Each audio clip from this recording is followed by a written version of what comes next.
Hello everyone, welcome back. जैसा कि आप सब जान चुके हैं कि पार्ट 16 के साथ अब पार्ट 17 को भी ब्लॉक कर दिया गया है। टाइटल से आपको यही लग रहा होगा कि ये पार्ट 18 है, पर नहीं, ये पार्ट 16 है जिसे मैं री अपलोड कर रही हूँ। अगर पार्ट 16 और 17 को री अपलोड करने के बाद वीडियो ब्लॉक नहीं होती तो मैं पार्ट 18 को भी जल्द ही अपलोड करूँगी। जिन्होंने वीडियो नहीं देखी वो तो वीडियो ज़रूर देखेंगे, पर जिन्होंने वीडियो देख ली उनसे रिक्वेस्ट है कि एक बार वीडियो ज़रूर देखें।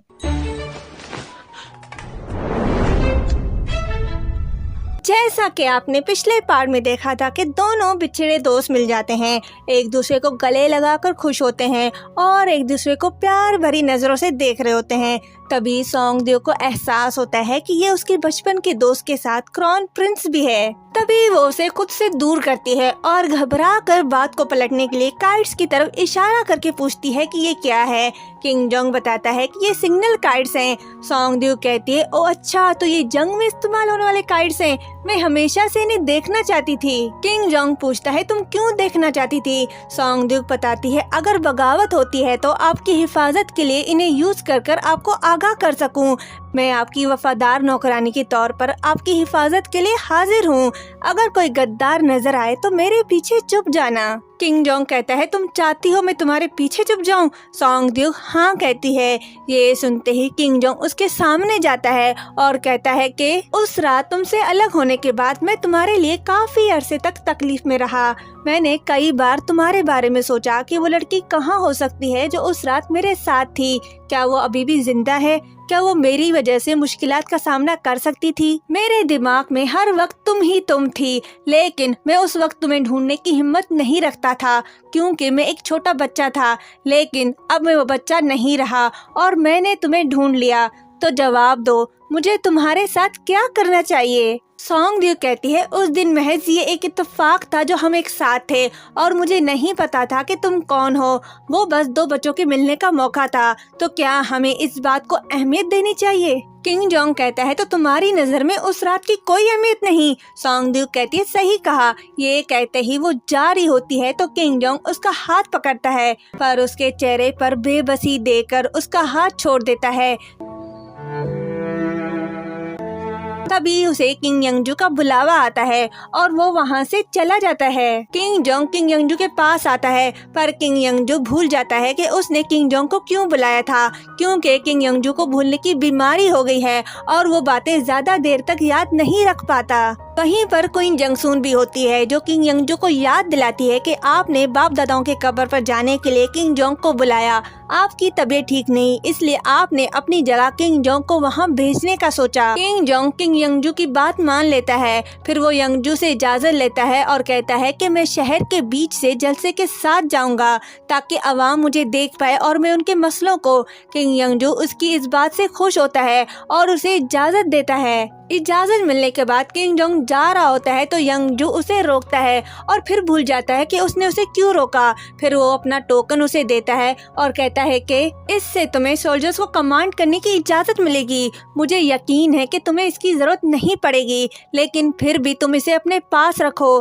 किंग जोंग वो लेता है और चला जाता है। क्वीन जंगसून बिनहो और प्रिंसेस हुआन को बताती है कि वो किंग जोंग के लिए दावत रखना चाहती है और खाने की जिम्मेदारी प्रिंसेस हुआन को देती है, पर प्रिंसेस हुआन को ये बात पसंद नहीं आती और इनकार कर गुस्से से वहाँ से चली जाती है और अपने महल में लेडी जो के साथ होती है और उसे रोते हुए बताती है कि मैं क्वीन जंगसून और बिनहो को खुश नहीं देखना चाहती।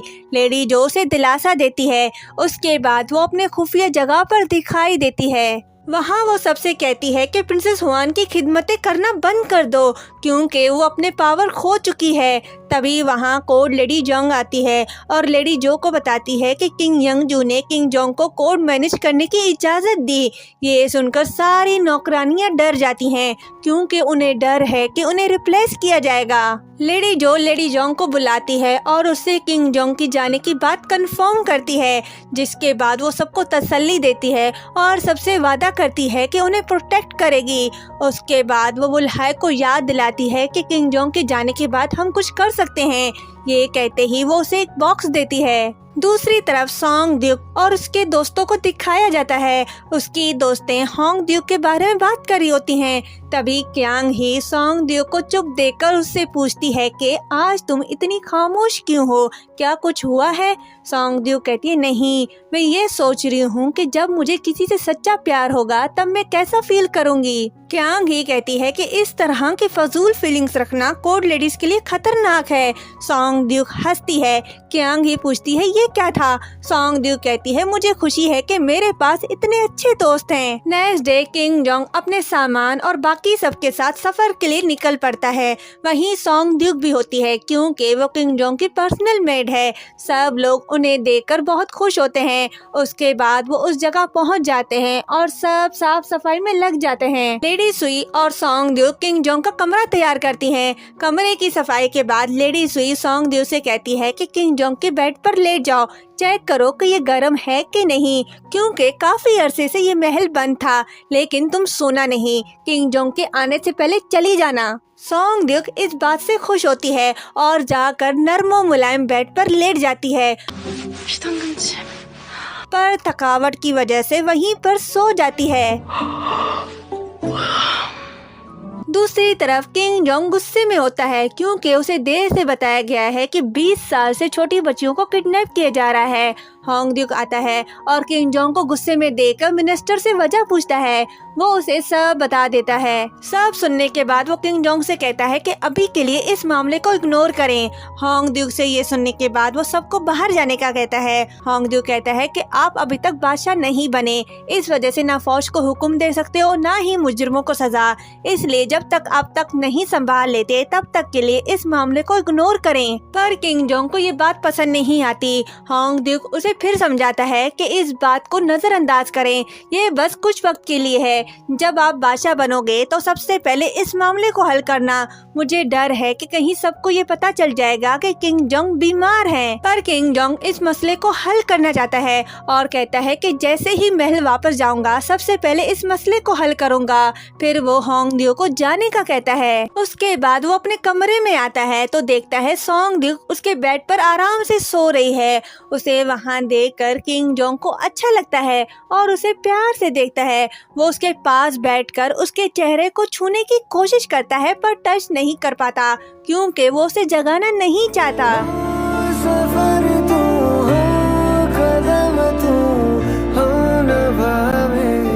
उसे देखकर वो कहता है कि क्या तुम मुझसे नहीं डरती? मैं ऐसा क्या करूं कि तुम मुझसे डरो? तुम बहुत बहादुर हो। ये कहते ही वो उस पे कंबल ओढ़ कर बाहर जाता है और तायहू से कहता है कि इस जगह की हिफाजत करो और किसी को अंदर न जाने दो। कुछ देर बाद सॉन्ग द्यूक नींद से जागती है। फिर उसे एहसास होता है कि वो ज्यादा देर तक सोती रही। वो कमरे से बाहर निकलती है तो तायहू से देखकर हैरान हो जाता है। सॉन्ग द्यूक मासूम बनकर वहाँ से चली जाती है। तायहू सोचता है कि ये यहाँ क्या कर रही है। फिर वो सबसे कहता है कि इस बारे में किसी को मत बताना। किंग जोंग के कमरे से बाहर आने के बाद सॉन्ग द्यूक देखती है कि लेडी सुई नौकरानियों को डांट रही है क्योंकि महल के अंदर खाने का सामान नहीं होता।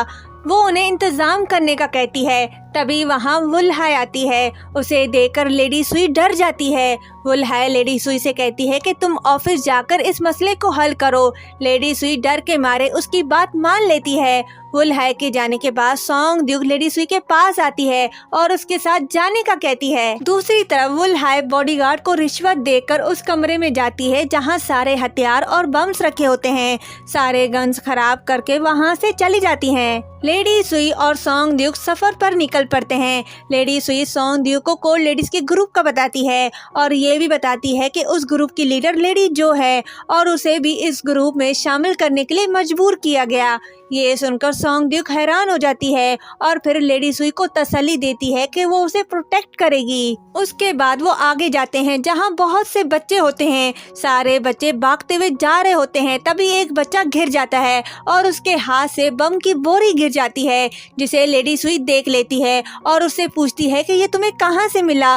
बच्चा बताता है कि ये मुझे नदी के पास से मिला। सॉन्ग ड्यूक और लेडी सुई आगे जाकर देखती हैं तो सारे बॉम्ब्स की बोरियां पानी पर पड़ी होती हैं जो अब किसी काम की नहीं रही। लेडी सुई को अंदाजा हो जाता है कि ये लेडी जो का प्लान है। वो सॉन्ग ड्यूक का हाथ पकड़ के महल की तरफ जाने की सोचती है, पर सॉन्ग ड्यूक कहती है कि अगर हम भागते हुए भी गए तो हमें वहाँ पहुँचने में 2 घंटे लगेंगे। लेडी सुई पूछती है तो हमें क्या करना चाहिए। सॉन्ग ड्यूक को किंग जोंग की फिक्र होती है। तभी वो बच्चे को खाना देकर उनसे पतंग लेती है और उस पर ब्लैक कलर करती है, मतलब के सिग्नल काइट्स में चेंज करती है और आसमान की तरफ उड़ा देती है।